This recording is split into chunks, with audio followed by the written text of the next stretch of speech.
Michael Caine has played in many films he would now, in his role as senior representative of Britain in Hollywood, probably rather forget. But he's never been involved in a Carry On movie. Maybe he wishes he has. Once derided as scraping the U-bend of humour, in some revisionist quarters, the Carry On films are now deemed worthy of scholarly scrutiny. Their champions reckon they have little equal in helping to chart developments in British social and cultural history. Never mind their conveyor belt production values, 30 films in just 21 years, with Pinewood Studios inevitably substituting for the most exotic of locations. The market for Carry On films carries on growing to this day. At the heart of their success was a virtual repertory company of our finest post-war comic talent, all supplied with scripts from a seemingly bottomless wellspring of smut. It was a time when there was a bit of a crisis because there were no real clowns working in British cinema except for Norman Wisdom, who was the one exception. And cinema comedy, British cinema comedy, was dominated by scripted films drawing on the Ealing traditions but broadened out slightly. The Genevieve, the Doctor films, stuff like that, with a kind of middle-class aspect. And I think what British cinema was lacking were the working-class, robust comedies that we associate with clowns. And what Peter Rogers and Gerald Thomas did very cleverly was to take that kind of scripted comedy, but give it that robustness, that working-class robustness, by casting a group of actors that were skilled in comedy, weren't themselves clowns. Very clever idea, very well worked out, and of course became extremely popular, and the series ran for around 30 films. Richard Dacre, who runs a London shop devoted to British comedy called Flashbacks. But is there really anything else in these films? I think it's quite important when you're thinking about the Carry On films to recognise there are kind of three distinct stages. There are the early ones that are scripted by Norman Houdis, and these tend to be satires on national institutions, the army and the days of national service, national health service, the schools.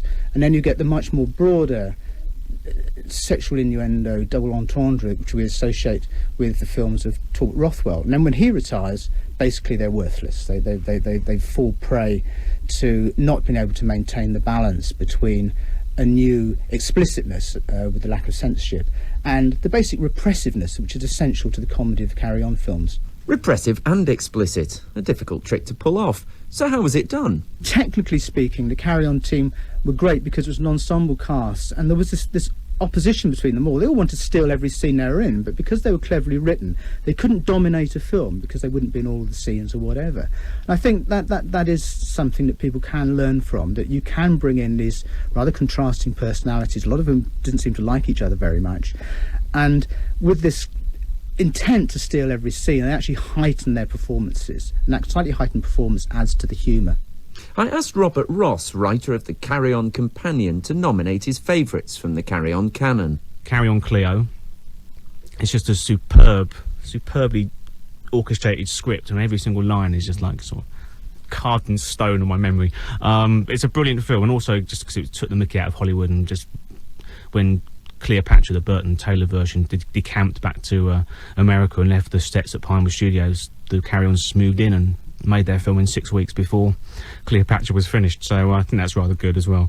And all the cast are working on all cylinders. Julie, I tell you, you have never seen a beauty such as this. And underneath a raging passion, like a tempestuous stream waiting to burst its banks. Oh, that's done it. Order my galley and find out what time the bank's open. Come on, you. The jewel in the crown for Carry On is probably Up the Khyber. That's the one everybody sort of loves, and it's the one that gets its foot in the door of classic British cinema, regardless of Carry On or whatever. It's just superb, you know. The cast are brilliant. And again, this is a film that's made in 6 weeks, you know, for like 200,000 quid. It's just impossible, but it looks superb. It's a David Lean sort of epic with gags. And what about the female performers? Here's the writer and comedian Morwenna Banks. I love Barbara Windsor. I think she's fantastic because she's so ebullient. And she's so unself-conscious in the Carry On films. And her performances are always great. She always makes you like her. She does that very clever thing of being sexy and lovable at the same time, and that's unusual. And I think that's one of the good things about the women in the Carry On films, like Barbara Windsor, June Whitfield, Amanda Barry, that they do make you like them, even though they were portraying these very kind of hot hot women. They're not alienating at all. The one that really stuck in my mind as a child watching it was the Carry On camping scene where they're doing exercises and Barbara Windsor's bra pings off. Now really, let's see those chests come out. And fling and in. And fling and in. And fling. Matron, take them away. I think because that was shocking and funny and sort of terrible, it sort of appealed to one's sense of embarrassment as a child. That could be the worst thing that could happen. Imagine if that happened to your mum. Peter Rogers, to this day, I mean, bless him, he's 89 and still works at Pinewood, and he says, you know, we made these films for fun. They weren't supposed to be analysed, and I think he gets a little bit frustrated that people think, you know, it's high art or social history, but of course it is. The sort of comedy that had been done before and will be done again, presumably, when we forget about political correctness and that sort of thing. It is indigenous. It's not made for America or anywhere else. It's made for us here. It's a home product, and it seems to have gone round the world, even America, quite successfully. Politics and comedy don't go together unless you want to sit in the House of Commons and have a good laugh. The critics were panned every film I made, and quite viciously sometimes, and ended up giving me an award, a Lifetime Achievement Award from the Critics Circle. I mean, how ironic can it be? The critics might have changed their mind, but then so did the audiences. Towards the end, the films totally lost their cachet. Here's Morwenna Banks. I think it's possibly true to say that the Carry On films were killed off by political correctness. And I think that was, you know, at the time, a necessary thing. I think, you know, yeah, there did need to come a point where everyone went, oh, excuse me, you can't really just let the women do that. Let them be kind of viragos or kind of, you know, sexy dollies. You have to kind of acknowledge that times have moved on. They were racist to a certain extent.